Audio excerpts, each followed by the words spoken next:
Hello, hello, ladies and gentlemen. We are live now with FC2 up and coming episode 109.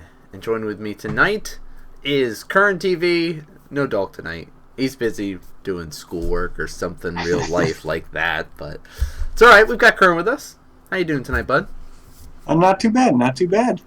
Good. How about yourself? Tired, but I think a lot of people are with Blizzcon over the weekend.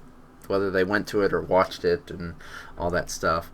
Even if it's just like a 3-hour difference with the time zone, even like, staying up late watching some of the stuff can take its toll on you, I'd say. I don't know. Especially with some delays and things, stretching stuff out a few days. Yeah, this seems to be a regular occurrence with BlizzCon, is the outcries for LAN become much more vocal at BlizzCon because there's I think always they're just doing issues. it to see how loud we get. I think, yeah, that must be what it is. Because I don't know what it is, but maybe it's because they have so much crazy stuff happening all at once. It does become a little bit taxing and overwhelming to their system.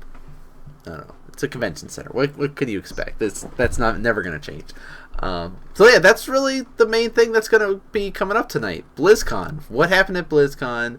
WCS is over for 2014. It's official. We've got our champion, and sadly we cannot talk to Dulk about his opinion on the champion.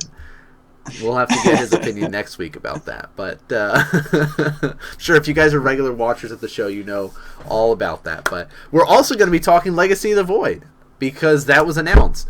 I think a lot of us were speculating that was going to be the case, that we were going to be seeing some stuff. Like, I remember when they announced stuff for Heart of the Swarm at BlizzCon, and some of the silly units that never made it in, like the Replicant and fun stuff like that. So there's a lot of thoughts on the new units, and we'll get into it in more detail when we actually jump into that, because there's a couple videos that I wanted to show you guys if for whatever reason you were AFK all weekend and missed out on all the videos and haven't had a chance to catch up. We've got the trailer for you guys. We've got the breakdown, basically basic breakdown of the new stuff for the units. And Nan just wants to watch this all again. That's really what it is. I just want to watch it because I'm so happy for the fact that lurkers are back. I'm just gonna say that now. I'm so happy that lurkers are back. But a couple of the guys in the chat are talking about warhounds. Yeah, warhounds are silly. I remember all the Terran players so happy about how OP they were when they were in beta, and just like seeing statistics of people's win conditions using warhounds compared to not using warhounds, and that changes. And there is a fun Warhound-esque unit called the Cyclone that we'll talk about. It did quite well in the show matches. Yes, it's a very strong unit, and a lot of people are like, you know what would be great if we got a Phoenix and we put it on the ground and gave it the range of a siege tank. Like, yes, this is what we need to do, guys. I don't know. I don't design units, so it's alpha, so everything's meant to be a little OP. Exactly. Everything is subject to people try them out. Just like the people are talking about in the chat, like Warhound, Replicant, all this stuff that they're like, oh, look at this cool stuff. Might not be making it to the game, and if it does, it could be very different from what we are seeing now. So we're going to talk a little bit about it. But before we get into the videos themselves, if you're turning in for the first time or haven't tuned in a while, what this show is, of course, it's SC2 Up and Coming. Regular hosts we've got here, Curran, myself, Master Dulk joins us all the time as well. And his gaze into nothingness is freaking people out, but that does happen. Now, what we talk about is the up-and-coming scene. So we focus on, some of those up-and-coming teams out there, qualifiers, tournaments, that sort of stuff, as well as sort of the regular tournament circuit. WCS being the main tournament circuit of the year. That's one of our main focuses, week in, week out. But it's all over now for 2014. There's still a couple tournaments, and we're going to actually talk a little bit about that. Copa America is coming up. Home Story Cup is coming up. they're still doing the qualifiers. So there's still a few more to end the year with before we go into that little downtime before 2015 kicks off there. So that's really what SC2 is all about. And our first topic, of course, is Legacy of the Void. So let's actually slide over and we can talk a little bit about the first video since we've got the trailer. And we've got a couple like 2-minute videos here, 3-minute videos and stuff, but I figure start it off right.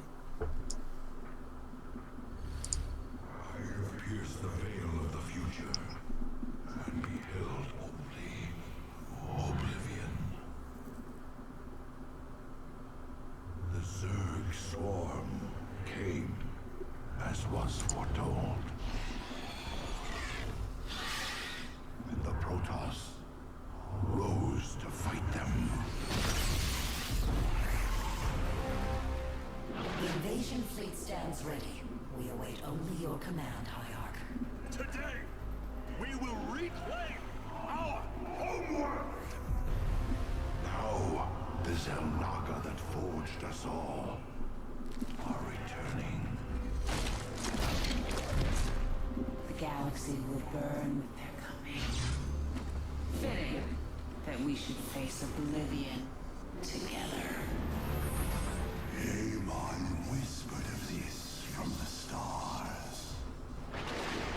He told you of ruin, extinction, end of all things.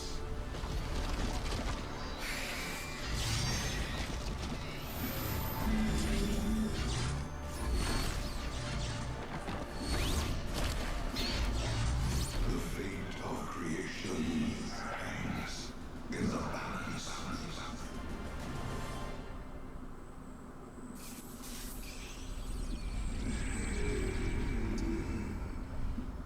My life for ire.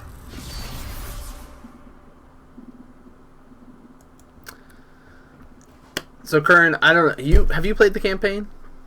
Oh yeah. Cyril? Okay. Oh, yeah. So you're familiar with the storyline and everything like that and stuff. I don't want to give any spoilers for the campaign itself because I know there's some people that like to just play it out and not worry about getting spoilers ahead of time because there was a whole panel and stuff like that. There's threads on TL kind of breaking down some of the more in-depth stuff that you're going to experience in the campaign, but I did just want to mention the fact that this is pretty much the wrap-up of the StarCraft storyline. That's what their plan is for Legacy of the Void. It's going to be a standalone game. So if you do not have Wings of Liberty, you do not have Heart of the Swarm, you can still be able to play Legacy of the Void just by purchasing it itself. So the conclusion Which is of the story. such a smart choice. Mhm. But I heard some complaints like, oh, that means it's going to be like another $60 game instead of like a $40 game, which is possible, but I mean, it's going to be like a standalone game though. Like I don't know. You can't if it have it was both an ways. expansion, then technically it would be like, well, Wings of Liberty isn't 60 anymore. Let's say 40, 40, and 40. Yeah. That's an expensive game. Yeah. Yeah. So I think it's better to just have the 60 for new people trying to get in. Yeah, and some I'm people, with the doctor here in the chat. Yeah. I'd pay $100 for what Void's looking like. right? Well, that I've spent the money on collector edition for each StarCraft, so I'm just like, yes, bring it on. Give me all the goodies, all the DVDs, all the art books. I want it all. So See, this might be the one I do it for because as a Protoss player, yeah, you've got it. I'm assuming there'll be an extra skin, Oh, maybe of a course. carrier skin. Oh, yeah. Yeah. That would be pretty cool. That would be sweet. So actually, before we get into the cool Protoss and Terran new units, why don't we get to the OP ones? Talk about what some of the changes to Terran. And so there's that little video that they put out. Of course, this is, if you guys were watching WCS over the weekend, this is one of the videos that they've been playing throughout their stream, I guess, during the WCS stuff. They were popping it up and stuff. So it's just like a 4-minute clip for you guys if you missed it, but we'll throw it up now for you.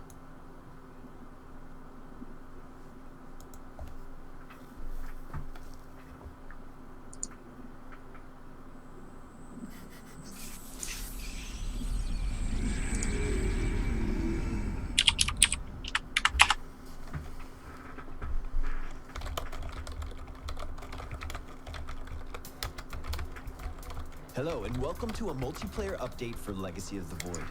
In this video, we will be discussing both new additions and changes coming to the Terran race with the final installment of the StarCraft II trilogy. First up, let me introduce you to the Herc. This barracks unit is anxious for a head-on fight. The Herc comes equipped with the ability to grapple onto targets at range and get up close and personal. Able to one-shot banelings while dishing out small radius splash damage, the Herc is particularly adept against the Zergling baneling composition. Keep in mind, though, that the Herc is unable to attack air and will have difficulty against larger Zerg ground units. Against Protoss, Hercs are particularly strong due to their high health and light armor. Nothing makes them happier than to jump in and break up a Protoss army. But it only takes a few well-placed zealots to deal with the Herc squad, so prepare yourself to counter appropriately. Up next, meet the Cyclone. This gal has a one-track mind, able to focus down units at range by targeting opponents one at a time, locking onto them, and dealing damage on the move. The Cyclone moves at the same speed as Stalkers, making them a solid choice for establishing early map control while picking off priority targets in the process. If you intend to counter the Cyclone, initiating combat swiftly and in force will work to your advantage. Moral of the story, if you're slow and big, you're gonna lose against the Cyclone. However, there are always opportunities to counter the Cyclone's mobility. Alright, let's talk about changes coming to current units in the Terran roster, starting with the Siege Tank. You can now pick up and drop tanks while they're in siege mode. We dig the idea of creating opportunities to harass with the siege tank that weren't previously possible. In general, we think providing more opportunities to control your army in masterful ways is an exciting way to push StarCraft II. And now the big boy, the Thor. Thors will now be capable of self-repair. It's a pretty simple change. Use emergency repair to heal after combat, and you can bring the unit back up to full. The only drawback is that repairing a unit will prevent it from both attacking and moving. There is a whole world of creative combat options when Thors travel in groups and rotate opportunities to repair. Banshees are another unit getting some attention with Legacy. We're interested in providing more opportunities to micro Banshees against ground units. So, we're implementing a speed upgrade available once you've built a fusion core. After acquiring the speed upgrade, Banshees will be capable of outrunning mobile detection units, even an upgraded Overseer or Observer. This makes the Banshee much better at surviving counter pressure that can come against harassment attempts. Alright, last but not least, let's talk battle cruisers. These iconic capital ships can now teleport anywhere on the map without vision. Keep in mind, though, that using this ability will cost a lot of energy, so choosing when and where to move is incredibly important. Clearly, there are opportunities where this call makes great sense, and when help is needed, you can get there almost instantly. That wraps up our summary of design changes coming to the Terran race with Legacy of the Void. Keep in mind that everything is subject to change as we move into public testing. That being said, we hope you're as excited as we are to share in a new experience of StarCraft that will be more fast-paced than ever before.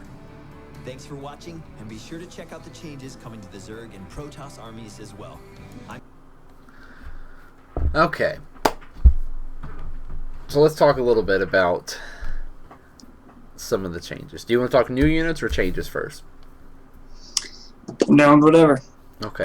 Then let's do new units. The Herc and the Cyclone. A lot of people have already expressed their thoughts on the Cyclone. I mentioned a little bit that it's can attack while moving, and it's got more range than a siege tank. Crazy DPS, pretty strong. Some might say. You watched the show matches, and you were saying that the Cyclone was kind of dominating.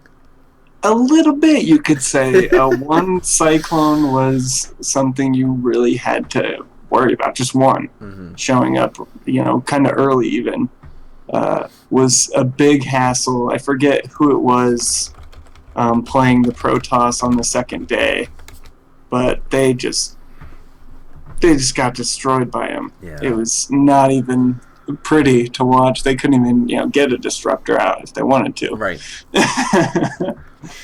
So I think it's a good concept of a unit. I think it just needs a lot of very large number tweaks. Mm-hmm. To things I mean, like it's as range, fast as a damage. stalker too. So like, Yeah. it is quick. And they were saying Zerglings are like one of the really good counters to it, but like when we saw them versus Protoss, Protoss doesn't have Zerglings. Yeah. So doesn't quite work. Okay. I just know. hope you get blink fast. I Right. guess. I know a lot of, or I don't want to say a lot of. I know a couple of Protoss players in particular were saying they were hoping to see another gateway unit. Yeah, I saw Puck tweeting about that actually just before the show. Yeah. So maybe that's something that, because we'll talk a little bit more about Protoss when it gets to there, but they only revealed basically one new unit for them, and they did say that one is on the way. Right. Every race is pretty much going to get 2 new units, and they're going to be doing some changes to all the races there. The Herc, though, I think that's an amazing concept. I really like it. Having this early micro ability there, can't attack up, only attacks ground units there. Very effective in a lot of different situations. You can grapple onto stuff, launch your guy around and stuff, which is really, really cool to see. Yeah. I don't know if you saw in the show matches, someone built a few Hercs, and then they built a Reaper, used the Reaper to jump into the main, and then grappling. Oh, that's so cool. See, look at this, like these super exciting stuff that you can do, like these early micro stuff. I like that. So I'm happy with the Herc. I haven't seen really how much damage it can do, but the concept of it I think is great to have that another early harassment, very micro oriented unit available. Yeah, I agree. Now, going back to the Cyclone, I heard some people's thoughts about maybe making it more like the Vulture was in Brood War, to kind of make it a little bit more interactive instead of just like, oh, I've got this. I don't have to do anything with this now. I just move, and as I stay in this giant siege tank circle, I'm going to be dealing damage, kind of thing. But making it a little bit more interactive, so there's areas for players to interact with it a little bit more, maybe have some mistakes if the player is not on their game, kind of thing. But I don't know what else they could do with it to do some changes. Maybe try and make like the attack that it has now into some sort of ability, maybe. But yeah, I think it's going to need, while they could stick with kind of the basic Phoenix of the ground concept, I think it will need major number tweaks just to tone it down, because it's just so over the top. It's like a Tempest with 22 range, Yeah, gosh. Yeah, so there's some interesting stuff there. I'm a little bit hesitant with the siege mode tank drops, especially in the TVT matchup in particular, where on some of the maps where you're just like, all right, we're kind of stalemated for a while, I'm going to doom drop you. And you hop into their main base, start locking down their production, kind of thing. We already see players starting to get a little bit better about defending that, having tanks siege up in their main base to kind of prepare against it. But like, if you're immediately going, boom, here's some siege tanks already in siege mode, drop down, it just pushes that attack to the next level. And so I love the idea of switching it up against the other races, but I'm a little bit nervous how that's going to do in the TVT matchup in particular. If it'll be reminiscent of Hellbat versus Hellbat drop. Yeah, like how strong is it? Some of the micro that we saw from it was a little similar to that, kind of jotting around with it, moving, picking up the siege tank, chasing the worker type things, which I will admit is fun to watch. Right. It is cool, and at least with the tanks, like you get one tank per medevac too. You know, maybe that's changes the size, which I thought was a good kind of way to help balance it. I think maybe if there was slight more delay on the initial attack, on that first attack after dropping, maybe that might help. But yeah, we'll see. And I think this is just like a minor little thing. Who knows how it's going to adjust it? But I like the idea. I remember when we all thought that medevac speed boost would just make the game terrible. Right? It's going to ruin it. Afterburners, what were they thinking? It turned out fine. Everyone deals with it now. So who knows? What did you think of some of the other ones? Battle cruisers, Thor. I was gonna say, yeah. What is- Battle Cruiser and Thor, I think, were really good because both of the units seem to have trouble finding their perfect place and Yeah. finding abilities that are really useful. So I like the idea of helping the battle cruisers be able to escape, not losing that investment. Right, because they are expensive. I mean, the Yeah. only time that you ever really see battle cruisers now is kind of in that mech stage, and usually TVT, and that's really the only time that you'll ever see players play with battle cruisers. But like, you don't even have to have vision to send them. I'm pretty sure you have to have vision of the area. Do you? Or maybe yeah. think. So whatever it is, but you But you can scan. You can scan and go anywhere on the map essentially. So yeah, I guess the vision's not really that big of a deal for it. But like, I love the concept of it because it's such a late game and such a heavy investment that to have a more interaction with the map with it and be able to go a little bit further out and be like, because we're gonna hopefully have a lot more bases. Yeah. You're going to have to expand a lot more. Oh, Cybert says you don't need vision. Okay, cool. He's probably talked to Ravi about it too. So. Yes, that's true. And Ravi, I'm pretty sure, got his hands on it at BlizzCon. Probably got some run-ins with it. I can hear the jealousy in your voice right now. No, there's no jealousy. I wish I could go to BlizzCon one of these days. But it's across the country, and I don't know, monies and stuff. That'll happen there. But no, I like the changes. I think the Thor change is a great change. I think the Battlecruiser is a great change. We'll see how things look out with the. They've been trying to give the Thor an ability forever. They've been. It's a constantly tweaking with them. They're trying to do something, but it's. I like this. Self-repairing is cool. I don't think it's gonna like break the game to have self-repairing Thors. But because you can't move and you can't attack, you just got to sit there and repair. So yeah, so you could repair it and then lose it. Yeah, because it's the wrong time. So that's really our Terran stuff. Is there anything else that you wanted to mention or highlight before we switch over to some? I was going to say, like, there's a ton of unlisted changes and things, and that I was mentioning to you before we started that I just found out today is a slight change to how the Marauder shoots. And the animation's different, everything. Instead of just shooting with one hand and one missile, he shoots two at a time. He still does the same amount of total damage, but it's two attacks, so armor has more of an effect on it. So it's less effective versus an armored unit, which I think is interesting, especially with like what we'll get into later with the Immortal change. Right. Yeah.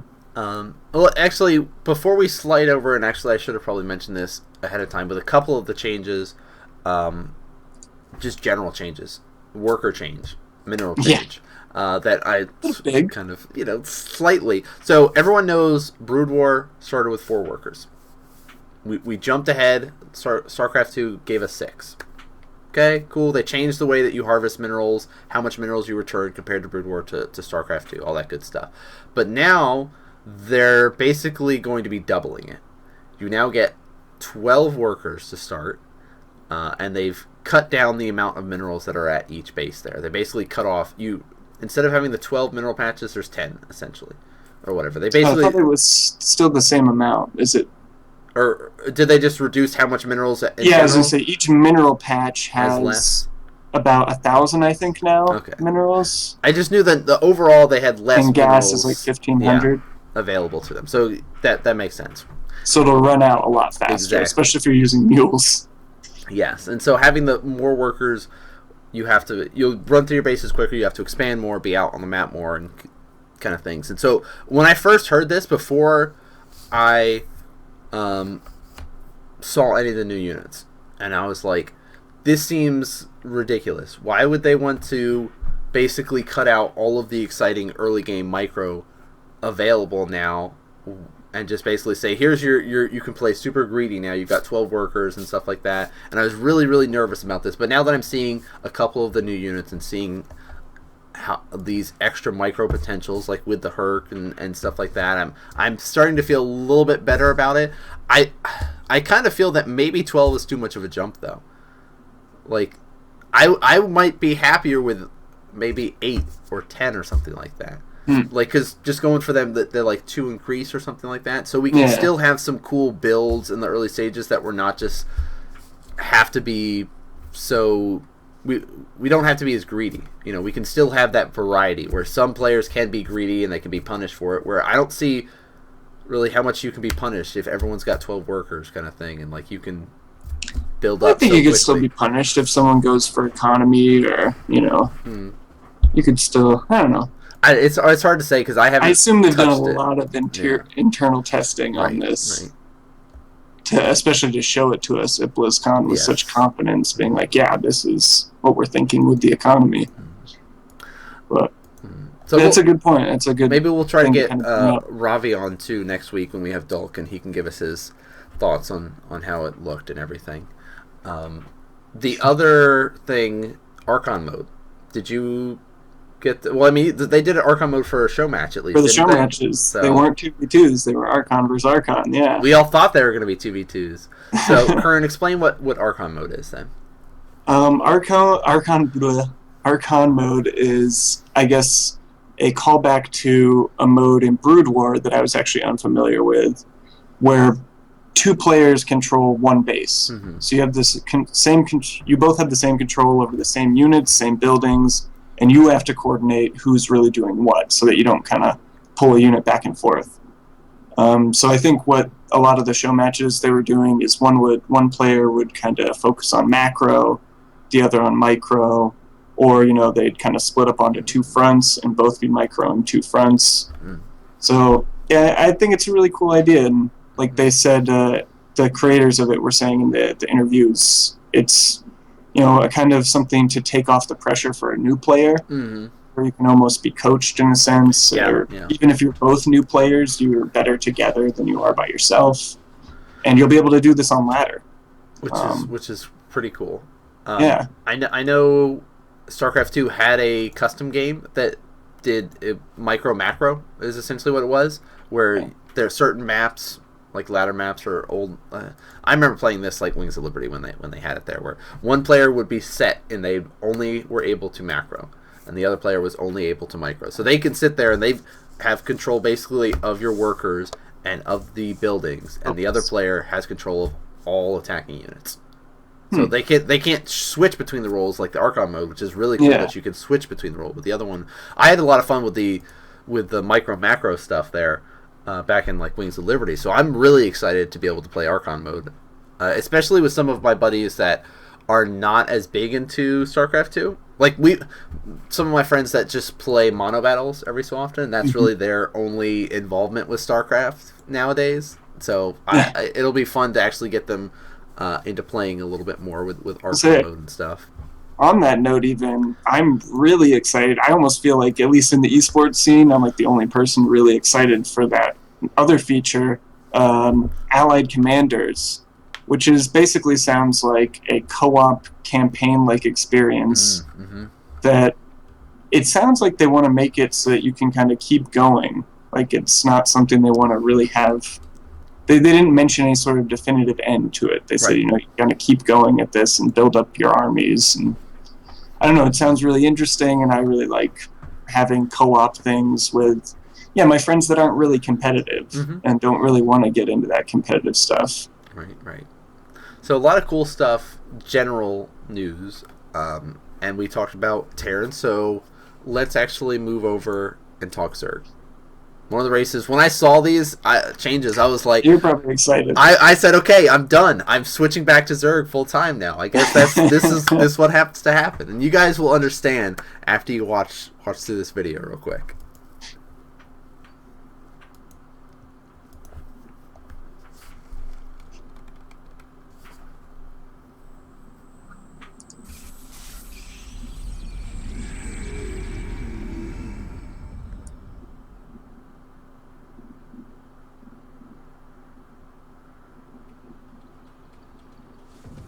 Hello, and welcome to a multiplayer update for Legacy of the Void.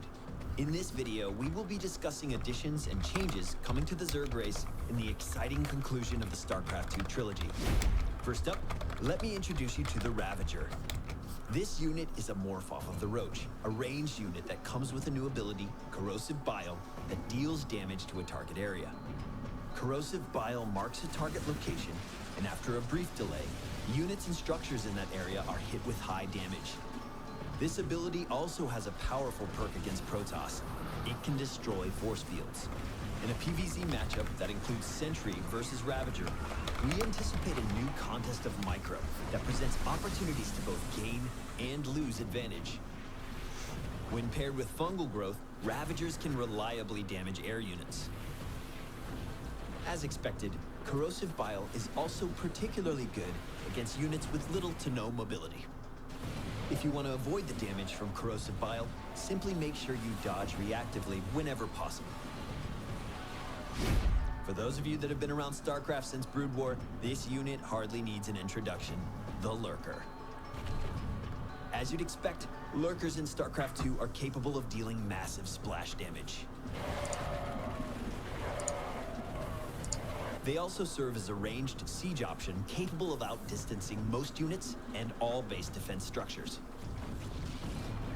For Terran, countering the Lurker can be accomplished with the recently added Cyclone. To learn more about the Cyclone, be sure to check out our Terran update video. Of course, familiar micro moves from Brood War can also be used to take on the Lurker. Needless to say, we're looking forward to seeing these guys back in action. We're also making some changes to the current roster of Zerg units, starting with the Corruptor. We're adding a new ability to the Corruptor called Caustic Spray that deals damage to ground units and structures. This damage ramps up over time, making it a strong choice against buildings. Although not ideal against a mobile ground army, damage is damage, and in a tight matchup, every bit you can deal works to your favor. Next up, let's talk about the Infestor. We're giving the Infestor a new ability called Aggressive Mutation that grants a flat damage buff to friendly units. That means your basic Zergling Swarm is even more powerful against enemies that would have taken them out previously. In Legacy of the Void, the Swarm Host is going to be taking a bit more of an aggressive role when it comes to harassment. We have made the Swarm Host's Locusts stronger, while lowering the frequency with which they can spawn. The Swarm Host will also be able to spawn Locusts while on the move, and upgrade them to fly in the late game. Keep in mind that massing Swarm Host will not be a viable strategy in Legacy, as the downtime between Locust spawns has been increased to a point that your Swarm Host army will be easily overrun. Of course, you can harass enemy bases with this new change as well. And finally, I want to talk to you about the changes coming to the Nidus Worm. Nidus Worms can no longer be damaged while emerging. This makes the Nidus Worm a more reliable option for drop harassment.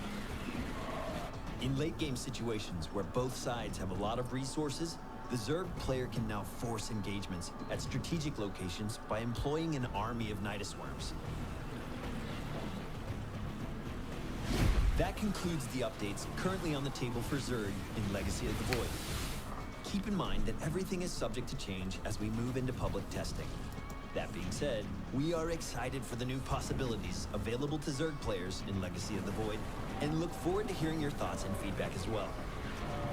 Thanks again for watching, and be sure to check out the changes coming to both Terran and Protoss armies. Yay, Zerg!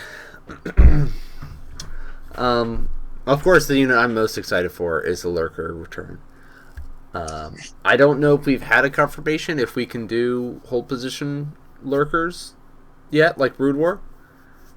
I have not seen or really heard much about that as of yet. Which was, if you guys remember watching Brood War, you can have the burrowed Lurkers, and just so if enemy units come near them, they won't attack. Then you can have them attack, and basically it would be like essentially burrow Banelings, but so much better. Now I don't know if that's going to be in or not. We haven't had confirmations, but I think that would be cool if they do that. I like the idea that they've got the changes that you can have an upgraded Roach essentially. What's the Roach upgrade guy called? Ravager. Ravager. Thank you. Breaks force fields, which is I think something that Zerg kind of needs. Yeah. It can be a little ridiculous. Even as a TOS player, I'm like, okay, like, Yeah. they can't even do anything right Yeah. now.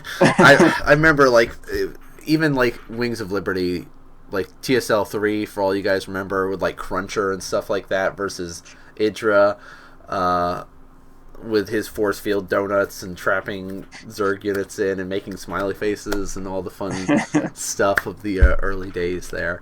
So I think it's cool that they're adding that change in there. Its base damage, I heard, is pretty solid instead of just doing the kind of launch up hit attack. So it's not like it's going to be super weak I if think you it's do got 16 damage versus ground.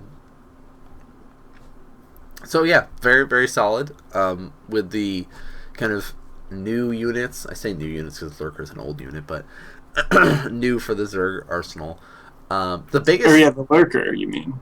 well, the both of them, I think, Yeah. do solid amount of damage there. But Yeah, the Lurker does even more damage. yeah. Yeah. What do you think about the Corruptor turning into a Void Ray? Like, when I saw that, that's the first thing I thought is, like, original Void Rays, where they power up and deal more damage over time. See, I didn't even think of that. I thought of the ability that the Oracle had in Yeah. beta for a little while, where it just melted buildings. Yeah. Couldn't attack units, but it can melt buildings. Where I think this can attack units as well. Yes. Yeah, Just they showed doesn't us do a great killing job. tanks and stuff like that, but Yeah, it just doesn't have a damage bonus, I think. yeah. So I don't know. With watching that, 3 Corruptors took out a Nexus. Yeah. I don't think it'll be that easy, and we didn't see anything come close to that in any of the show matches. Wasn't like Corruptors could just get in there. And that's true. Like, with all these videos that we're seeing, there's no real interaction from the other player. It's more of like, here's the basic of what this attack can do. Yeah. Look at this. Watch Kill it the Nexus. destroy this. Yeah. Isn't that awesome? It's for hype, yeah.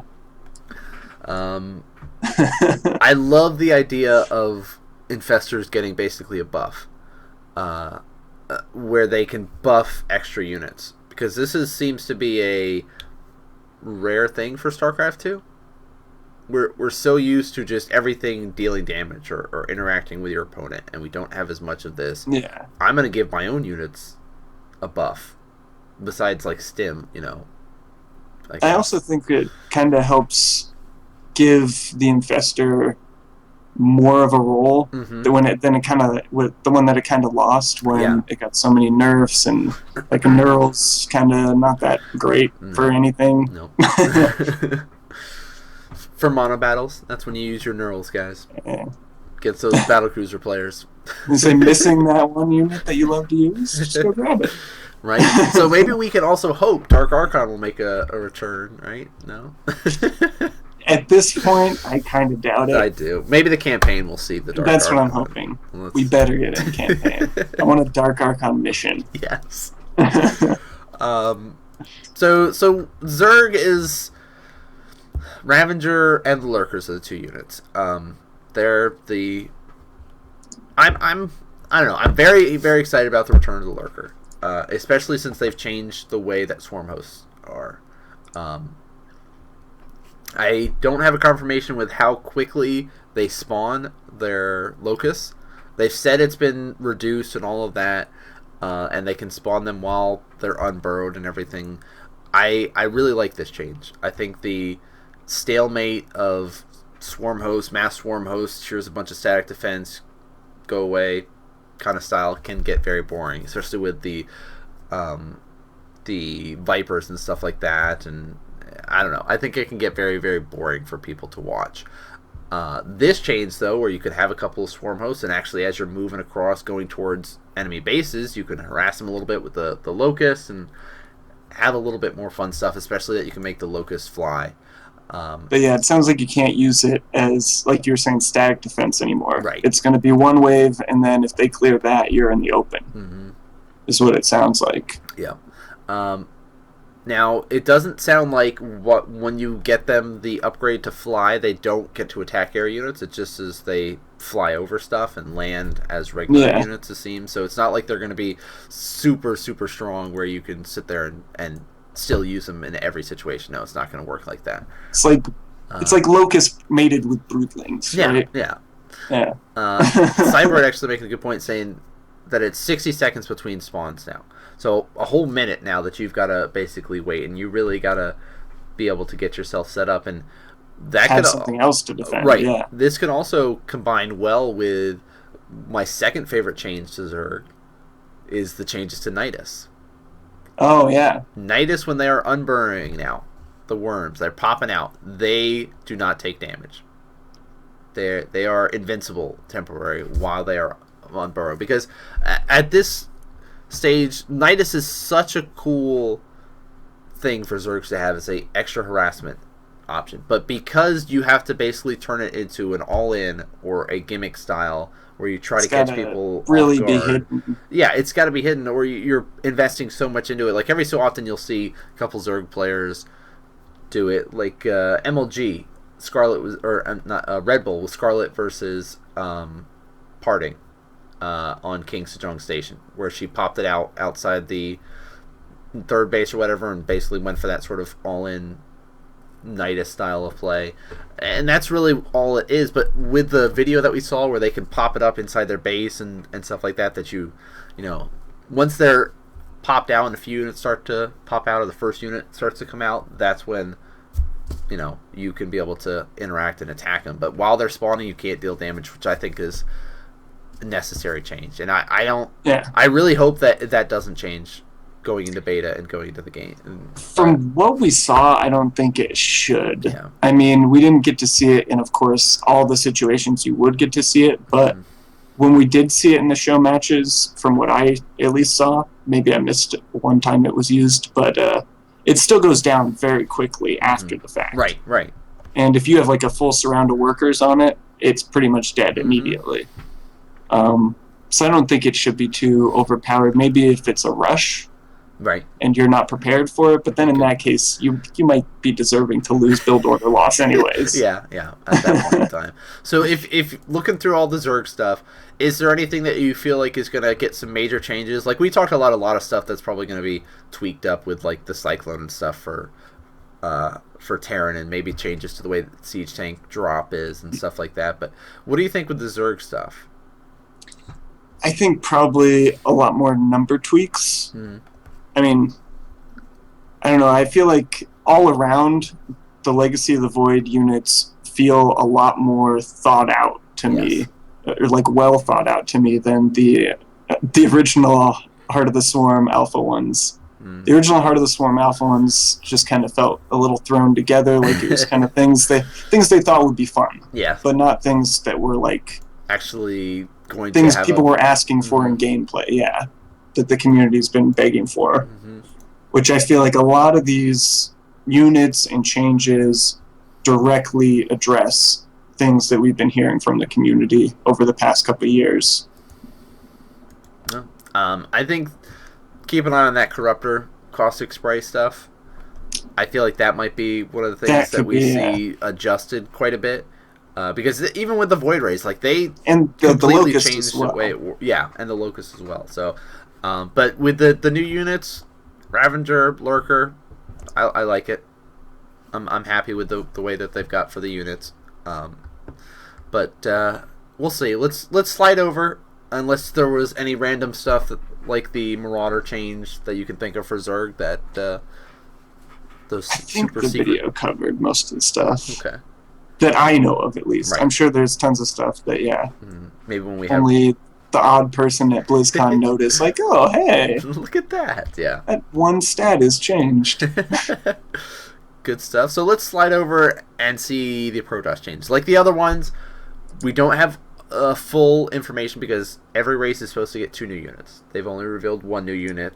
They have said one's in the works, one's coming, but they didn't want to reveal another replicant or something like that and be like, look at this, guys. He's not making it into beta or whatever, but here's the dude. So we'll see. We'll see what they've got in store for Protoss, though.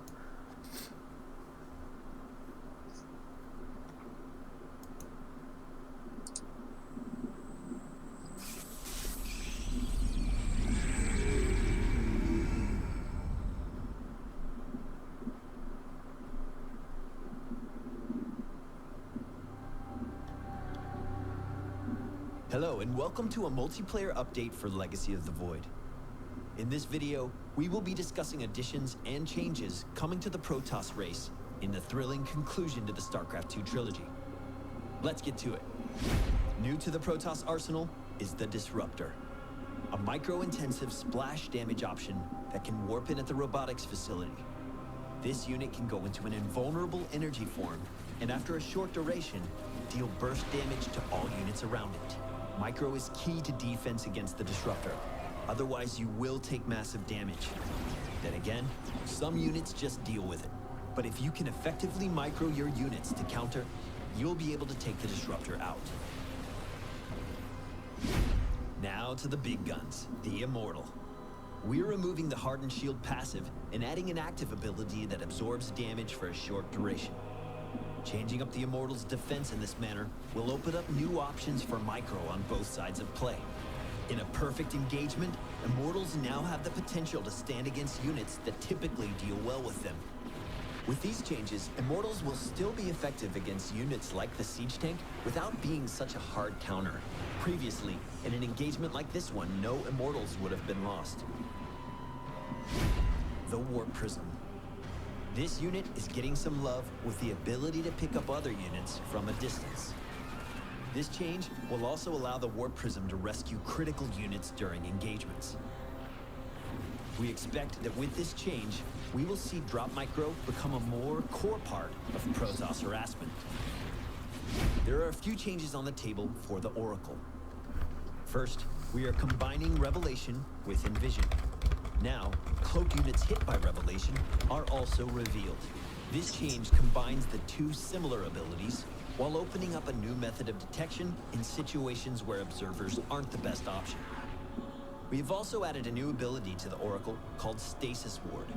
This is a trap set by an Oracle that is triggered when enemy units walk nearby, causing them to enter a stasis state where they can no longer attack, move, use abilities, or take damage. Undetected stasis wards at key locations have the potential to keep an enemy army at bay for significant periods of time. The Tempest has now been redesigned to only attack ground units, while also getting a significant buff to its movement speed. Alongside this, we have added a new ability to the Tempest called Disintegration that allows it to deal high, single-target damage over a long period of time. As you can see in this example, units tagged with Disintegration can either sit passively and die, or move out to do whatever damage they can before expiring. Lastly, changes have arrived to the Carrier. Interceptors can now be deployed to fight at a specific target area, allowing the opportunity to deal damage with a unit in multiple locations. You can now strategize ways to get maximum damage out of the unit at any moment. That concludes all the changes on the table for the venerable Protoss race. Keep in mind that everything is subject to change as we move into public testing. That being said, we are pumped for the new options open to Protoss players in Legacy of the Void. And of course, look forward to hearing your thoughts and feedback as well. Thanks again for watching, and be sure to check out the changes coming to both Zerg and Terran armies. I'm Cloakin. So, a little bit of exciting stuff for Protoss. Like, a lot of changes to our existing units, and they gave us a cool new robotics unit there, which is pretty sweet. But what do you think with the overall changes? Are you most excited about some of our existing unit changes, or excited about the Disruptor being added in there? What are you thinking? Well, the most exciting thing for me is actually a combination of both, to be honest. Okay. And that's the Warp Prism change, where you can pick up from like a really far distance now, and you can pick up and drop, I believe, from a far distance. And combining that with the Disruptor, we basically just got Reaver drops back. Yeah. Which is so awesome. I mean, we got to see some players try out the whole Colossus drops and stuff like that. But that's such a difficult and not an easy thing to do. But now, even with the Warp Prism changes to picking up and dropping easier, it's going to add some more fun stuff for those very, very skilled micro players, like Puck and stuff like that. So I'm very happy with the War Prism change in particular.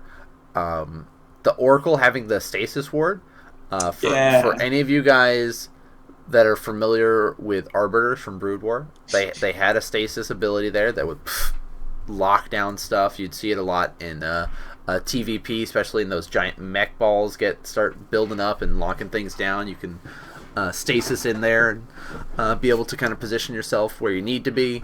So I love that it's a trap too, that you can set it and be able to position yourself, maybe lure them into a difficult position, and just adds more micro potential for you as well to set up all these extra stuff there and really get some elaborate stuff going.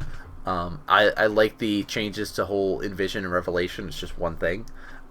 It's going to make me sad for my DT openings versus Stargate Protoss now. But what can I do? So I think that's maybe underwhelming, but an awesome change that it is kind of combined. I think it's mostly for like the Banshee change, the Banshee upgrade, because it run an Oracle anyway normally, and like they showed in the video, they do the spell on them, and then the Phoenixes chase them down, and they can't outrun the detection. So it's outrunnable detection, I guess. Really, yeah.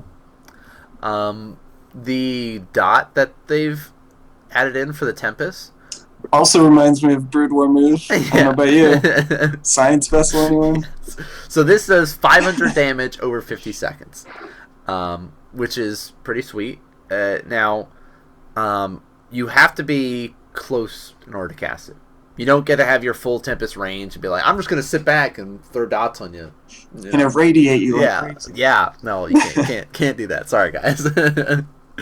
But I love the idea of adding dots into it, because you can do it to units or structures, is how it's set up right now. So you can get close and be like, oh, you got this cool key tech structure here. Nope. Gonna die. So I'm happy with that.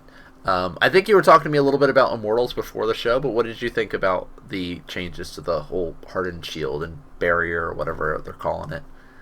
It'll be interesting to see. Their video, I think, showed a good example. Like, they still do well against tanks if the abilities microed well, but it's not like just a complete sweep, which I think was one of the big problems of getting mech to work versus Protoss. Yeah. Was that Immortals would just wreck the tanks, and then you have no backbone, and you don't have a Warhound, you know. Yeah, no. Not lucky enough for that. I don't know. It's something I think we'll have to see how it plays out, but I like it. Yeah, I'm pretty happy with how it's looking. I'll do worse. It's going to hurt my game. Yeah, right. That's why you just join me. Play Zerg. You'll be fine. There you go. Right when my expansion finally comes out, I switch races. I know.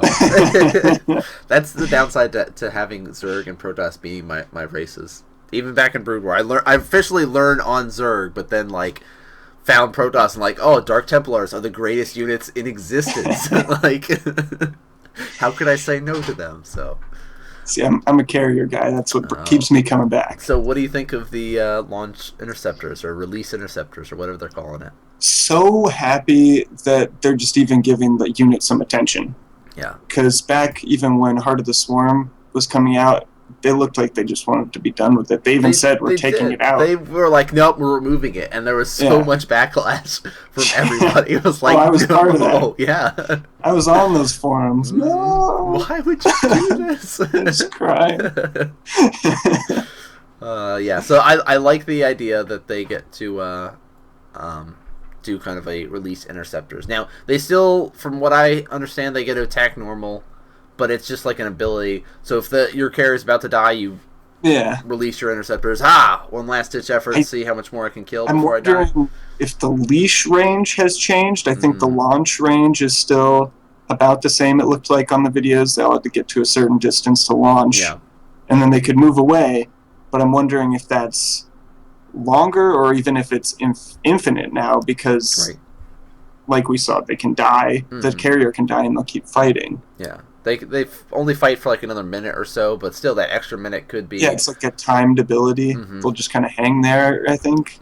I really just wish I could get my hands on it. Yes. Yes. That would make things easier. Unfortunately, while I was telling you, I was really excited for the Legacy of Void stuff. More excited for the show matches than the WCS stuff. And then for Protoss, all the people that were playing Protoss didn't really use all the stuff I wanted to see get used. Yeah. They used like the normal shit. Yeah. I was like, how can you do this? So I didn't get to see a lot of the Disruptor being used well. Didn't get to see the carrier really in action. Yeah. But really excited that, yeah, exactly. They're even giving it some attention, and they want to make it a viable capital ship. And I think the Tempest change was also part of that. Yes. Making sure that it didn't counter the unit that we all love. You know? Yeah. So I'm pretty happy with majority of the changes. Just like with they first released information about all of the expansions, really. Everything that they release, all the stuff that comes out in alpha, doesn't tend to make it all the way to beta and all the way to the game's release. But I'm very happy with the changes that we're seeing. I'm happy with the approach most of all, I'd say. Everything, even if it changes, I like our starting point a lot. Yeah, and they clearly are more interested in doing micro for the game and stuff like that. They feel like it'll be better overall. So I'm very happy that they're thinking about that, at least. But I don't know, can you think of anything else with Protoss? Any other super secret stuff, like double guns out of Marauders and stuff?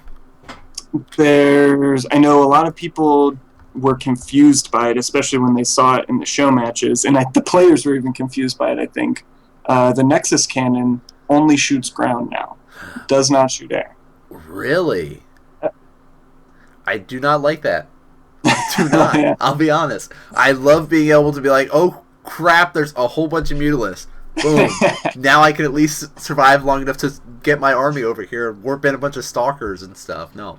That might be the point. They might not want you doing that. I know. I don't like why. I want you to make a cannon or two. I just hate playing against Mutalisks when I'm Protoss.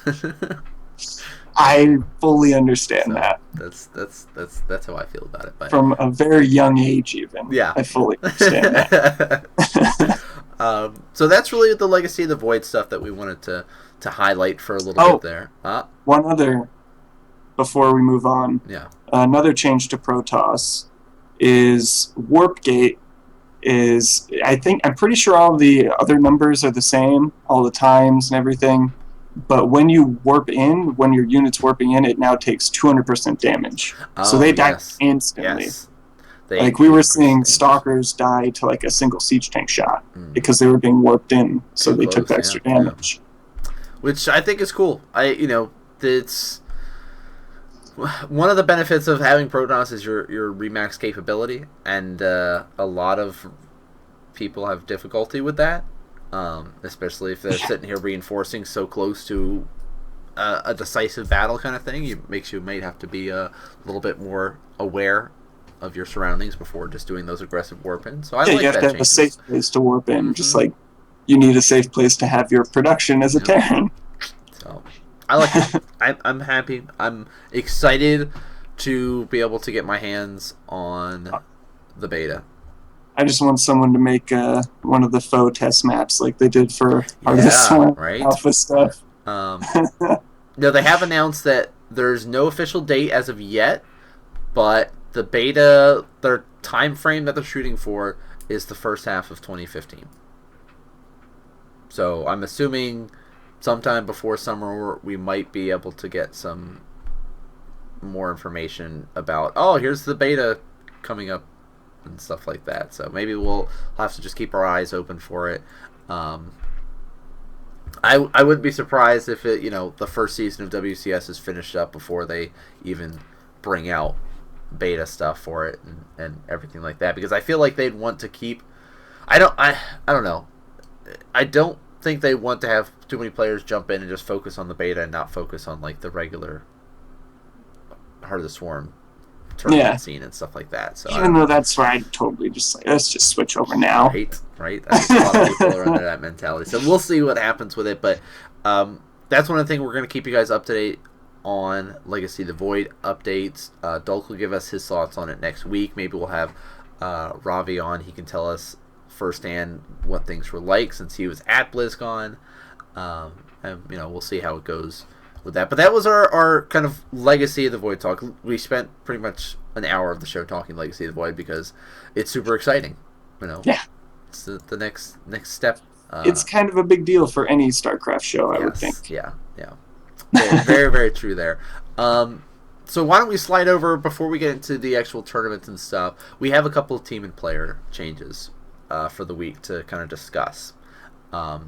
And as always, guys, some of these players you might be familiar with because sometimes we do talk about a little bit more well-known players, but we also highlight some of the up-and-coming teams, up-and-coming players that you might not be as familiar with because, especially with WCS changes next year, you're going to start to get to know the players, or at least hopefully with them getting into Challenge League and getting into Premier League. But first order of business, if any of you guys were familiar with Brood War, familiar with early StarCraft 2 Wings of Liberty style, Noni has kind of officially announced on his Twitter that he's kind of all done streaming StarCraft 2.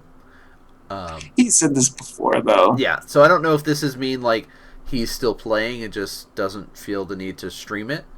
And, especially with Legacy of the Void coming out, maybe we'll see him crop up every so often, but I don't know. I haven't really seen much of Noni lately. I just remember seeing that, and so figured mention that a little bit there.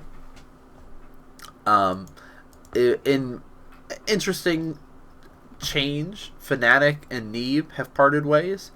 Neeb, of course, being America's, I guess, next Terran Hope is the best way to put it. Like, we had QXE for a long time that held the kind of title of our Terran, U.S. Terran player. Illusion cropped up as well as one of them.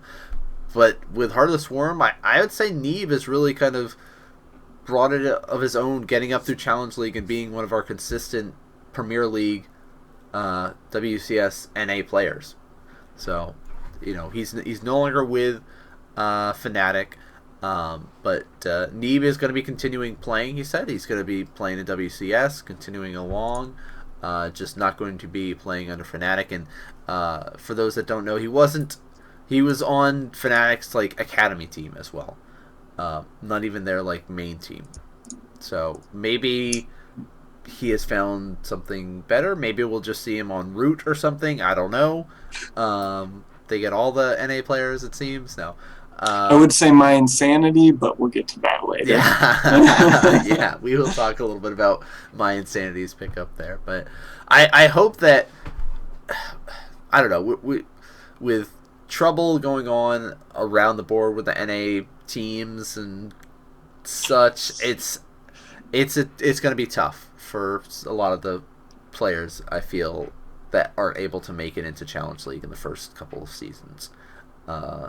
But maybe with the changes and everything, maybe with the announcement of Legacy of the Void, we'll see a little bit of a kind of resurgence for teams and stuff. Who knows? But just wanted to mention that for all you guys that should be familiar with Neeb at least. In EU-related news, Slivko, which I didn't even know he was on New Era, but he's not. He was at some point, but not anymore. Not anymore. So he's not with New Era Gaming. He's looking for a new team, he says. It's got a very silly picture about it too, saying my contract has ended and I'm biggest biceps looking for a new team. So in case you're looking for a player with big biceps to represent your team, Slivko's your man there. But Kern, what about some of our other changes? You were mentioning My Insanity. What's going on with them? See, My Insanity made a big pickup that I think everyone was kind of surprised at, but excited is the general kind of feel I got from everyone's reaction. and that is rain. Yes. Yes. Which is, it's super exciting. I mean, you know, we've been hearing about players being like, you know, I want to go to foreign teams, I want to do this, I want to do that kind of thing, and My Insanity has a crazy lineup of players now. When we look at top teams, especially foreign teams there, a couple of years ago we were thinking, oh, Liquid, we were thinking of EG and stuff like that, and now it's My Insanity really is the kind of premier team. Not only do they have these really strong top heavy hitter Koreans, but then they have a really strong stable of just rich talent that is continuing to prove itself and get better and better. It's exciting for them. Yeah, definitely. So good news for that. And Cybert saying, yeah, Rain found a home. Glad that is happening. But what about else? What else did we have with some of our team and player changes? Yeah, and then we had Micro Gamers disband. Didn't Micro Gamers just pick up somebody recently? I want to say they did, yeah. Oh, I can't remember who they did. Wikipedia it is. Micro Gamers. But yeah, so what happened with them disbanding? What was the announcement all about? Did you get to read? In the announcement, they say they just lost all of their management, basically. They say they suffered, to put it in their words exactly, to quote them, they suffered a total loss in upper and lower management and have become inactive for over 2 months with no proper replacements. Yeah, that's not good. So Spanishiwa was the player they just picked up. Oh, yeah. And that was October 20th. So that's yeah, not good. Yeah, they'll say they're closing their doors at the end of the month, and all player contracts have been paid out. And they wish them the best of luck. Okay. Probably one of those unfortunate situations that I've seen before where, you know, someone can't do the work anymore and there's no one really to fill their shoes. No one else has the time. That happens more often than not, sadly. Yeah, a lot. Yeah. So that sucks, especially with Spanishiwa just getting back into the game and kind of just finding a home. Then they've got some great players. I mean, they shifted really away from sort of the foreign base and kind of picked up a lot of Koreans too, like people like Tree, people like Galaxy, and stuff like that.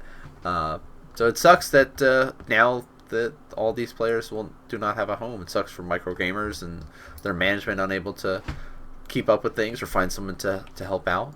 You know, managing a team is a lot of work. So yeah, best of luck to all the players. Hopefully we hear good stuff from all the guys that left their organization soon. Yeah.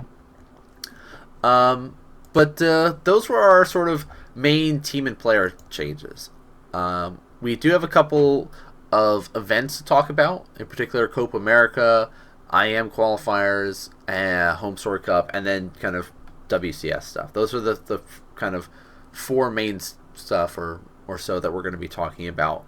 Copa America is coming up this weekend, so just wanted to highlight it again in case you guys have not been paying attention to everything for whatever reason with all of the other stuff that's been happening. You've missed out on it. But Copa America has our top couple spots. The players are in Peru right now, or heading to Peru this week to be able to play.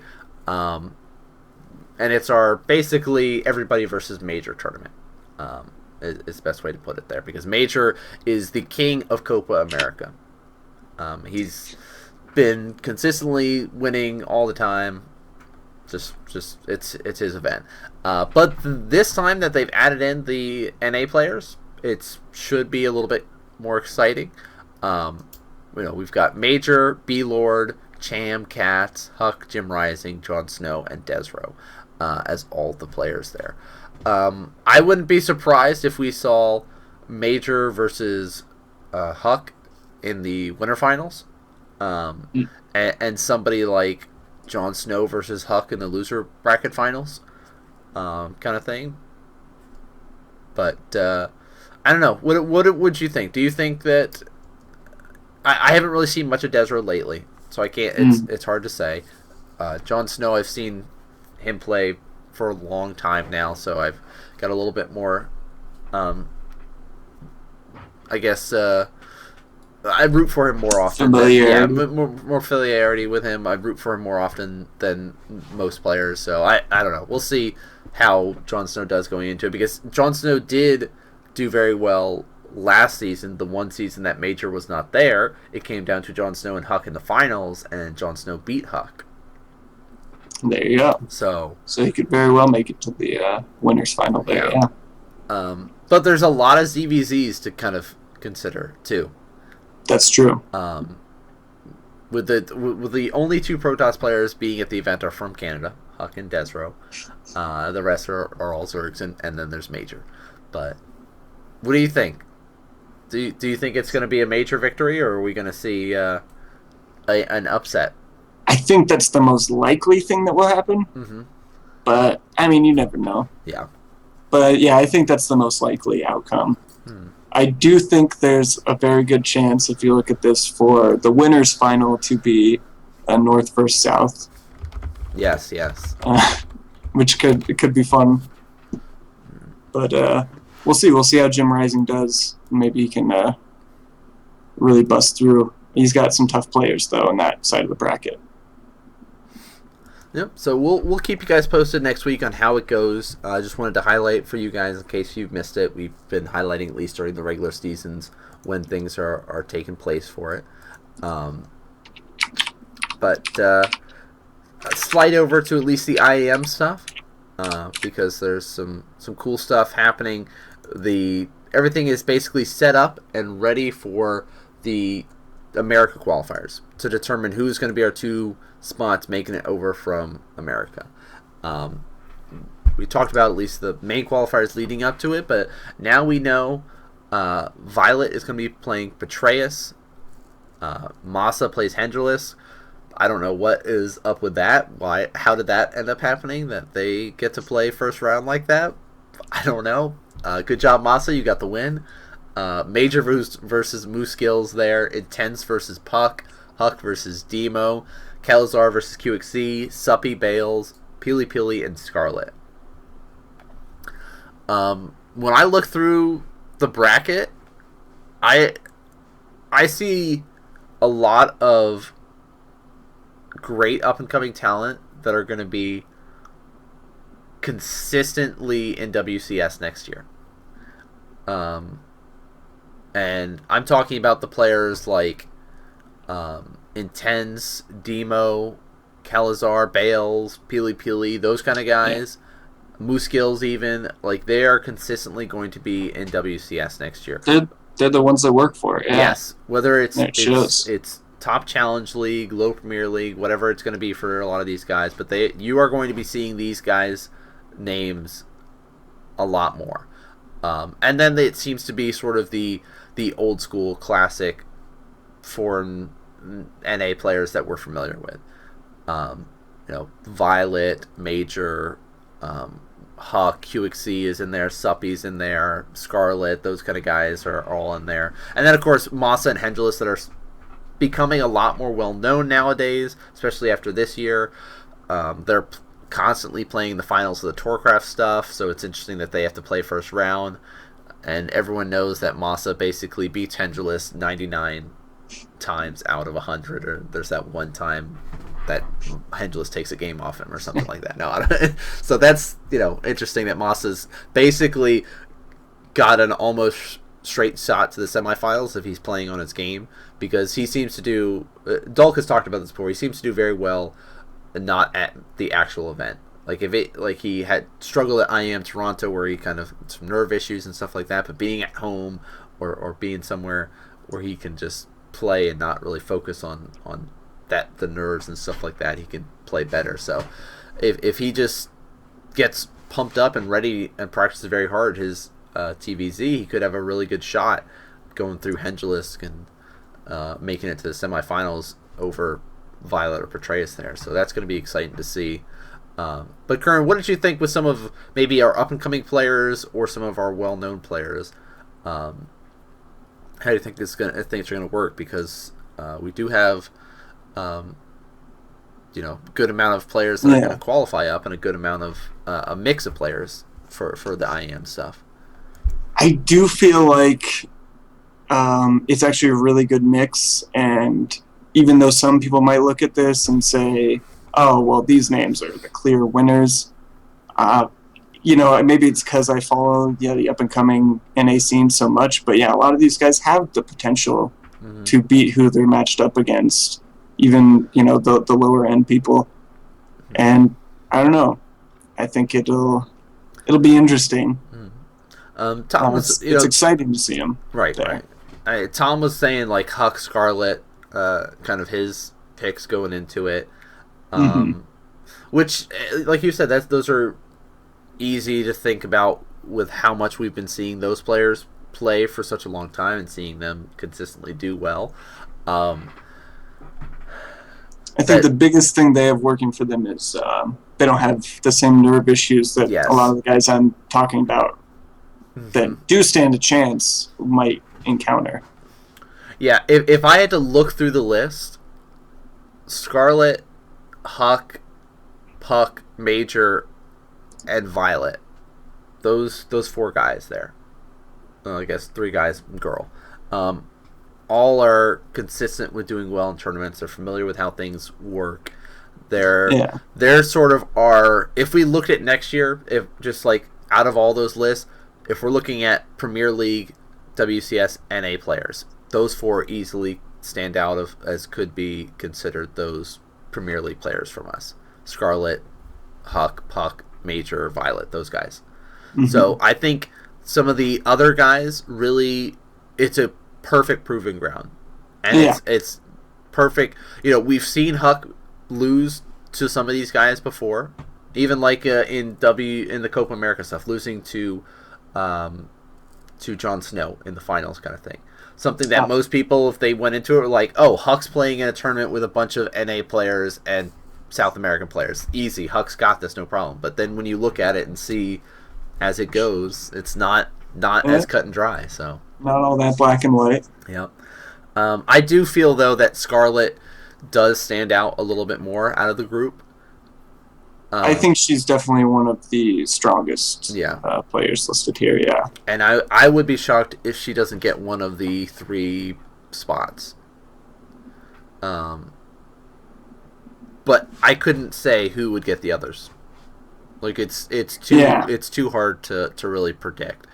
It really is. And I think that's what's going to be really exciting for you guys to watch and see, learn a little bit more about some of these players that are going to be in Challenge League next season, going to be in Premier League next season. So, did want to highlight that a little bit for the IM America qualifiers, because those are coming up. Still got a little bit more time for that, but did want to highlight it a little bit. We also have Home Story Cup, which is all planned and ready for this weekend. The full list has been announced. We know who all the players are going to be, who's going to be there. Tasia, of course, coming off his round of 4 Blizzcon event. Spoilers. Tasia did not win. Thanks, Artosis. Yeah. Joxy, of course, making it to BlizzCon, playing in the show matches and everything. Doing very well for himself. Hyuna as well, playing in those show matches. MC playing in the show matches. But it's got a home story feel to me. Like, we've talked about it a couple times. It does. We've got the EU players there that are consistently playing in these sort of events, and then we've got the powerhouse Koreans. Tasia's there, Flash is there, Parting is going to be there, Baby is going to be there, Jaedong, Hyun. So it's going to be cool. Do you think we're going to see just a Korean dominance? I think every group except for one has a Korean in it, and that's Group D. I want to say yes, just because, we all want that Flash J-Dong finals. Yeah. But let's make it happen. But I don't think it'll be complete dominance. I think Korea altogether, if you will do well. Mm-hmm. But there are a lot of other people in here that can definitely take games off Koreans. And yeah. I think especially like Group C, it's going to be cool. MC Bunny going to advance out. Calling it. Mini Razor has been doing better for himself, but Todd is coming off casting BlizzCon. I don't feel he's been practicing Legacy, right? Yeah, exactly. He's not practicing his poker game. Him and MC. Oh yeah. But no, it's going to be good to see how things work out. That's actually like a couple days away. And in other news, Group D originally did have a Korean/American. Pult was in Group D, but Pult has canceled his participation. And Petraeus is now, since he was second in the American qualifiers, he does pop into that spot. So he's going to be there with Hasuab, Stacy, and Snoot. Which is awesome. Yeah, that's great to see there. That should be a good group too. It should be. There's a lot of really good groups. It's also cool to see like players like Demaga that we don't really see very often at all. Not these days, yeah. Yeah, so he's going to be there. I mean, he's in a group with Lucira, Mana, and Jakshi, so we're not going to see much of him, but we'll be seeing him for a little bit. No one went with the Kongho, did they? I tried, I respected. What's your name? Okay, that's a good enough reason, I guess. I can't. He's Lucira. he like I don't know. He's always going to be Lucira. I tried it a couple times, but it just sounds wrong. He's Lucira. Like I'm not talking about the right person right now. That's exactly it. All right, Richard just rubbing in, talking with Grubby at BlizzCon. It's cool. But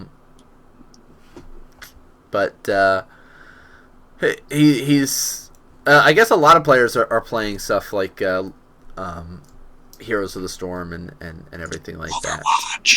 Overwatch is going to be coming out. I would have been in that line like crazy. I was there. I love the trailer for it, and I continue to say I love the trailer for it because I thought it was great, and I have yet to see gameplay footage of it. But Jim telling you it's just as great, if not better. See, I'm not a first-person shooter kind of guy. I am if they're goofy and fun enough. Okay, if it's something I see, I could just play with a group of friends, which is what this looks like. Like I could just get, 4 of my buddies, and we just have fun. See, I've never I've played Half-Life LANs before and played with people. I've played Halo and I've played shooter games and I played. So you ever played TF2? No, see I never played TF2. From what I can get, it's more like TF2 mixed with a couple other kind of like battle arena games. Okay. That are really obscure that I've played over the years. See, I'll probably give it a chance. I'm not like Richard said. Well, see, I'll give it a chance, but I'm most excited for spectator mode in Hearthstone. Oh, you would be. Just for my random Blizzard tangent news there for all you guys. Does Heroes have spectator mode yet? No, I don't think so. So, and that camera. It's still alpha. It's still alpha. What can you do? It took. I want my observer. Right. Alpha, it took months after Hearthstone was released before we got it, and we don't even get it till December. So it's still even in the works. We'll get it eventually, coming soon. I don't know. So that's back on track though, because we're almost done with this. That was our info for all you guys with the Home Story Cup. But I did want to show you the cool pic of the BlizzCon crowd because it did look pretty awesome. And the stage. The stage. I think every event for StarCraft needs to have, if you're going to have a main stage, have point of view. A multi-billion-dollar stage. Well, I'm not having this amazing stage, because that was an amazing stage, but having the extra screens for point of view is so helpful for players. Well, it's something they did in Brood War, too. Yeah. I mean, MLG did it for a little bit. Something that I had wished Red Bull had done. Something that I wish IAM New York had done, kind of thing. Because I don't remember if IAM in New York did it or not. Maybe they did. I don't know. That was like a year ago. I don't know. But I did want to show you guys that before we slide over and actually talk about the finals there. Because finals happened, and I have to say, I didn't get to watch Friday. And I feel like I'm to blame for Bomber's loss in the quarterfinals because I was not home to cheer him on. I was stuck at work, and I come home heartbroken to find out that he loses to MMA. Bomber's never gonna forgive you. He's not answering your calls anymore. It's true. We're fighting now, and it's not a good feeling. So I was heartbroken about that. But then I was like, all right, if anyone was gonna beat him, I'm happy that it's at least MMA. It's an awesome. MMA does well at BlizzCon. This is cool. Bastard son of boxer. Exactly. Okay. I guess if it's got to be any Terran player, might as well be him. The PvPs between Hero and Classic were exciting. Got to see some high level PvP for the very few Protoss players able to make it to the event. San versus Life. I just wish we had Dulk here for the Life talk. Because Dulk has been such a hater of Life. And so he says he has homework, but he's been a hater of Life for at least a year, I know of. At least minimum of a year. It's since Life showed up. Yeah. Rose to power, getting championships. This is the worst Zerg champion in existence. No, I don't know. And I'm like, so he's like just your age? Shouldn't it be like all of them? No, he's hated on Life. But he did say before the show when he was telling us he had stuff, he doesn't hate on Life as much now. He watched his play and saw that there wasn't all these holes in his play like I guess a year ago, and was like, all right. I'll give Life, you got a golf clap for this weekend. That's all I'll give you, kind of thing. I don't know. So Life gets a golf clap for channeling the spirit of July Zerg. Yes, yeah. It's like, I will use my lanes. But I was hoping San was gonna have a deep run. We talked last week with the preview, and I was like, it's gonna be great. San's gonna beat Life. He's gonna play Tasia. It's gonna be exciting. Tasia's gonna beat San. Bomber versus Tasia finals. And then when that didn't happen, and it was MMA was playing Classic, Life beat San, was going to play Tasia, I was like, okay, it's all right. It's okay, guys. MMA beats Classic, no problem. Moves on. Tasia's going to beat Life. He's on his game right now. Beat Sue, beat Innovation, no problem. He's on his game. And then it's going to be MMA versus Tasia. It's going to happen. And then, oh no. No, Life. Tosis had different plans. Yeah, it's sometimes that's how it goes. You got to make sure you hide yourself from Artosis's radar if you're one of these top tier players.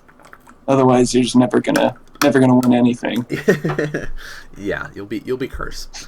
The Artosis curse. Forced into retirement. So Life beast modes 3-2's Tasia. And then just says, you know what, MMA? You're cool and all, but no. I'm just going to crush you. I remember watching those games, and I felt sad for MMA. I did. Like, it was a tough battle, and I thought it was a good finals, though. Like, I felt happy that it was 4-1 because there was a lot of delays for the day, and it was a long time before it even really got to that stage. Yeah. As cool as it would have been to have it be like a 3-2, have that come back or whatever, but Life was just playing better. Like there's no real disputing it. Like 3-0's San, 3-2's Tasia, 4-1's MMA. It's hard not to say that Life is the best Zerg player right now. And especially with that week. Everyone can argue, oh my gosh, Sue and Jaedong and this, that, and Hyun. Sue is much as I'd love to say Jaedong's the best Zerg in the world, he's got a little ways to go still. Yeah.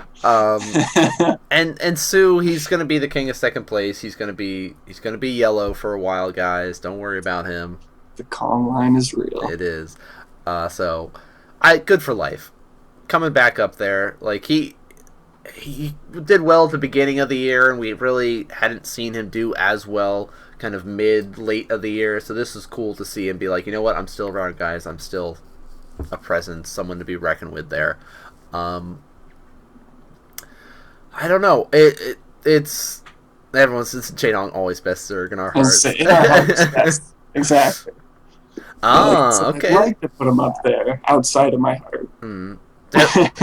So, and I don't know how to pronounce your name because I'm bad at pronouncing stuff, but Smedley. There we go, Smedley, because Kern is my dog for tonight. He's gonna tell me how to pronounce stuff.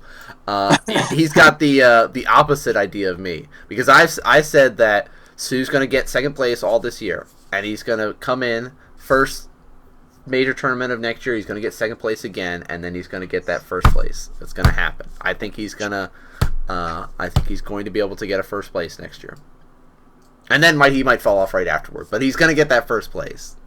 I could feel it. Cybert saying he wanted to steal Jaedong there, but with the players that all made it to the round of 8, even with the top 16 players, I was happy with the players that all made it to the top 16. They were all champions. They all did very well of encompassing 2014, I feel. Definitely. Even though, it's all Korean. Even though it is all Korean, we got very close near the end there. Snoot, Bunny, Scarlet, all those were kind of fighting up for those spots. In particular, Snoot and Scarlet getting close, just not able to get it in the end. I feel like it was a good end to the 2014 season. Kind of the last little end of the Korean dominance in every region. There you go. Because it's we're not going to be seeing as many Korean filled spots, I feel, for WCS America, WCS EU. We might still see it for EU because of the dream hacks and this, that, and the other thing, and players like MMA and stuff playing in EU, that it's still possibility. But I think it was a good round out to the end of things. I'm sad Bomber didn't win. I know. If I could, I'd pat you on the back right now. I feel like I was okay. I'm sad he didn't win, but I'm happy I got to see him win in 2014. Right. There you go.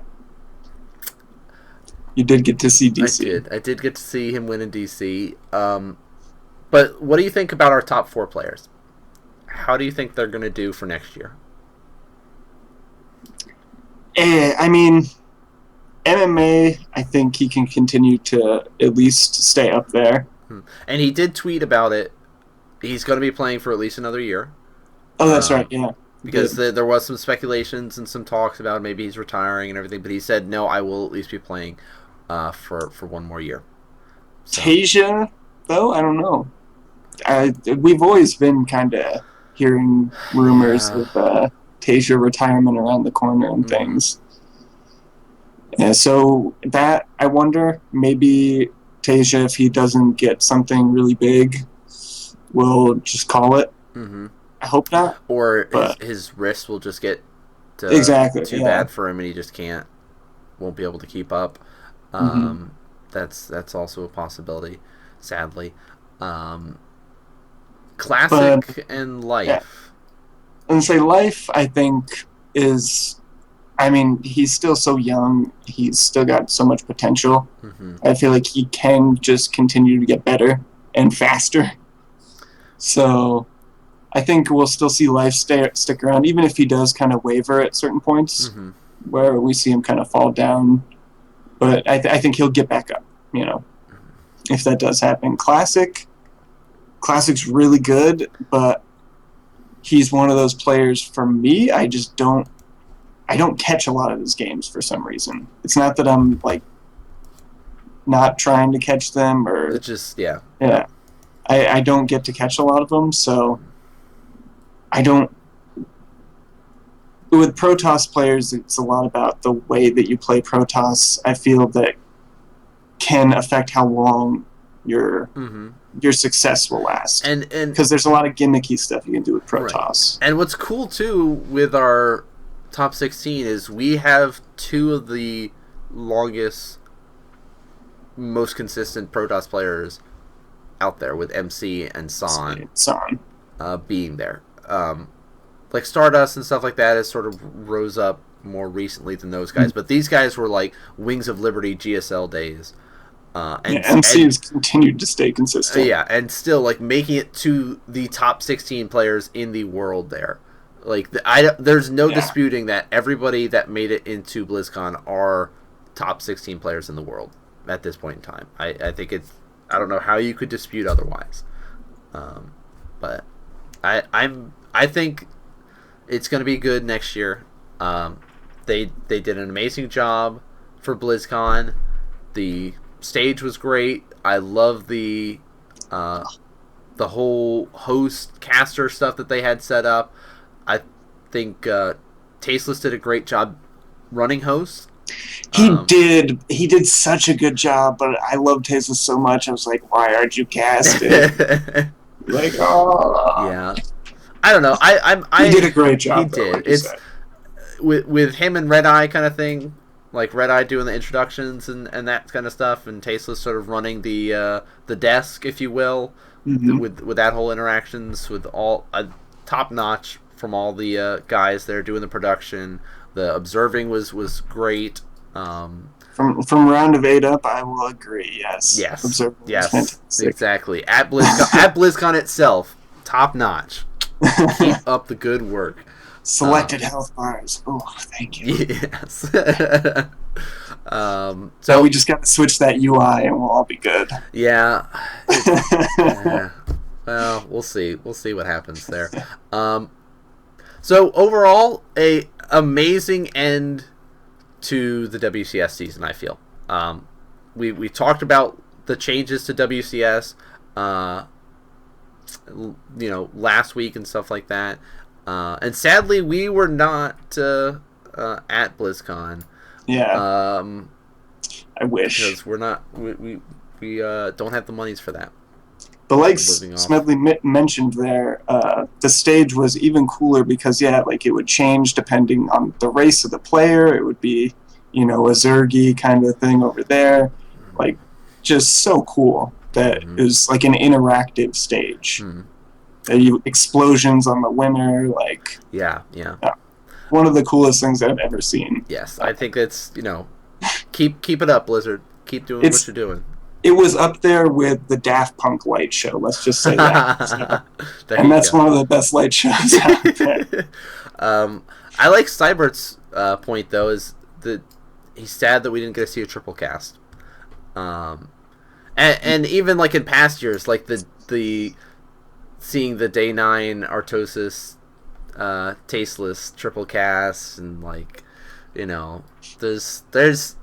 there's so many opportunities with all of the casters that you had this weekend to be able to do some fun stuff like that, even just for like the show matches.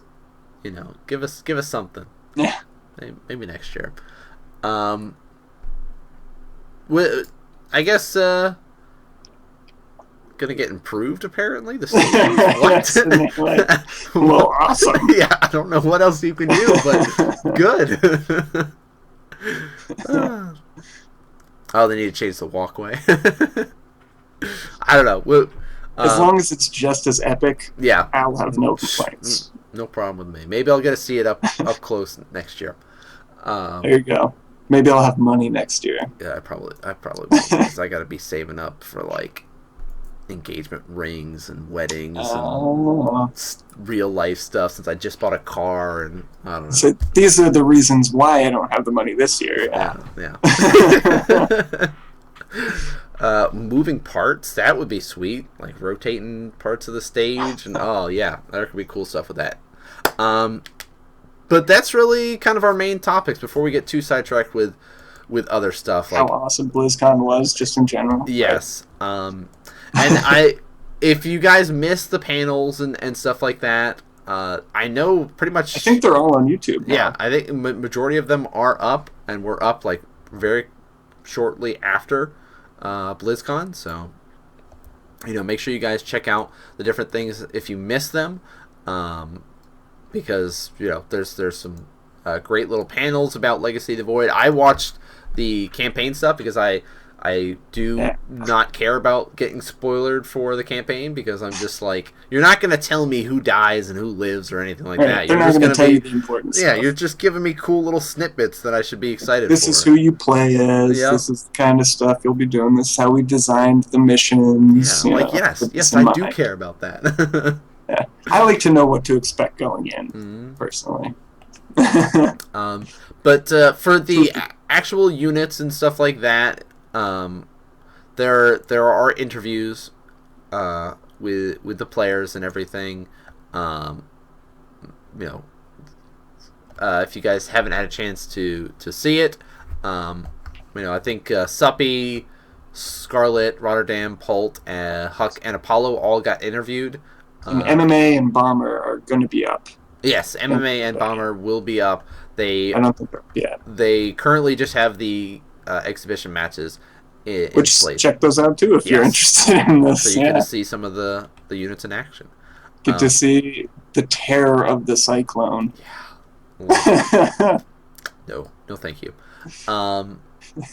But next week we will be having Dalk back on, so he can talk to us about how much he loves life. And has been converted. Yep. Maybe we'll be able to try to grab Ravi and have him talk a little bit about his BlizzCon experience. Maybe we'll get Richard. What do you mean talk a little bit? Maybe we'll get Richard and Ravi on, and they can talk to us about going to BlizzCon and the excitingness, and maybe that'll be a 2-hour long show with Ravi on. Who knows? But that's if Richard there to keep him in check. There you go. Exactly. That's all our plan there. But before we go to shoutouts and stuff, was there anything that we missed or we should slide over and talk about before we call it an evening? I feel like there might have been something, but I don't know.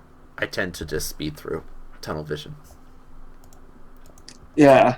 I don't know. We did spend a lot of time just nerding out on the BlizzCon Legacy of the Void stuff, so I think we covered most of that. I think if we missed anything, it would be somewhere in that heap of hype awesomeness that we got over the past weekend. I do. Yes. Quick update though. Torcraft. The second place players have been kind of officially announced for the whole cup stuff with the groups A's and B. Maso, of course, already got first. Hengelis got first in his group, respectively, because it's Torcraft. But the second place for each group, Believe, or Naya, got second behind Masa. No Regret and Desro were third and fourth, I guess, respectively. I don't know what's up with Desro. It looks like he didn't show up and play. Believe got the walkover against Desro. So there you go. But with the Group B, BioIce locked him in for second place. I think there was some speculation with Samuel and stuff like that, but BioIce able to get it. Elegance and Samuel there were able to get in their fourth and third place. But just wanted to mention that for all of you guys in case you were following along and keeping track at home there. But I think that was the last little snippet there. Any comments on WCS 2015 there? If you guys watch WCS 2012, it's going to have a lot more of a feel to that. I think I still have the. Actually, let me look. Let me slide over to this screen for a second, because I still should have the image that I like the image that they had for it. Oh yeah. I For remember the one from WCS. last week. Yeah. Used last week. Yeah. So this image was my favorite one for it, because there's a unified Premier League for EU NA, essentially is kind of how they've designed it out to be, where now we've got awesome music coming. No, we've got players coming from different regions all over the world now. China has their own spots guaranteed, making it in. Latin America now, giving a little bit more love to some of our Copa America friends. They now can have kind of guaranteed spots into it. Even the Oceania, Southeast Asia guys get some spots. Taiwan, Hong Kong, they get some spots in there. Europe, of course, gets a lot of spots. NA gets their own spots as well. So it's gonna be great to see. I've got the feel of 2012 with it initially. Just looking at it, to me, some players might be a little bit more hesitant about it, but by combining the two regions, they are able to increase the prize payout for everybody in Challenge League and everybody in Premier League now. They basically now have double prize pool feeding into it, both from EU and NA, to kind of give, oh, you're in Challenge League, well, here's extra money that you would be getting, essentially. So I don't think they have an official breakdown of how much yet. They're still working on those kind of finer details, but I am really, really excited for how this is going to work out. I'm still not sure 100% how they're doing qualifiers and coverage for like the Latin America, the Oceanic, Taiwanese, how they're doing all the coverage for you, and that those details are going to be worked out a little bit later. So it's going to be... I'm very excited. This is the way WCS should be, I feel. You know, the 2013 season was horrible. I'm just going to put it lightly. It was horrible. And that's me putting it lightly. 2014 was a much better improvement. Yeah. And they're just getting better and better. A lot of people have been like, oh, why do they keep changing it? Because they're trying to get it right. Yes, exactly. They can do it. It's better to fix it now than to be like, it's not working, but we're just going to try to stick with it for a while and see if it maybe fixes itself. No, it's not going to do that. You gotta do it. So I'm very excited for things to actually get started with it. I know 2014 we got to do some of the qualifiers for WCSNA at least. So we're going to be working on at least be able to do some qualifiers coverage for you guys going into next season, especially for the fact that we are the longest running StarCraft web show podcast out there currently, and our main focus is on all of these Challenge League players that we know because we see them all the time and all these different things where most people aren't as familiar with them. So we have a little bit more info and intel on these guys. So I'm very excited. And like even with the IEM qualifiers, like the IEM America event, that it's got a good mix of players that, of course, Kerr and myself, Dulk, are all very familiar with, that some of you guys aren't as familiar with. So I think that's a good spot to look for some of the players that are going to be making it into WCS. But as it gets closer to it, we get more details. We'll be talking more about WCS going into next year, and maybe have some of the players on and have their point of views for you guys to enjoy, because I'm sure they all have some very interesting thoughts on it. But Curran, any thoughts for this evening before we switch over to some shoutouts? Not that I can think of. I think we covered just about everything. Yeah, I think we. But I can think of. Yeah, there's always so much to talk about. Blizzcon, awesome, check. Yeah. Like the Void, awesome. So a lot of good stuff coming up. Even though the season's winding down, there's still 2 tournaments to watch this weekend: Copa America and Home Story Cup. So you guys can be able to enjoy some of that. But Kurt, why don't you give your shout outs for the evening? All right. Yeah, thanks for tuning in, everyone. I'm Curran. You can find me at Curran TV on Twitter. And I mostly just, if I'm doing observing stuff, I'll tweet about it. I'll tweet about random StarCraft things mostly.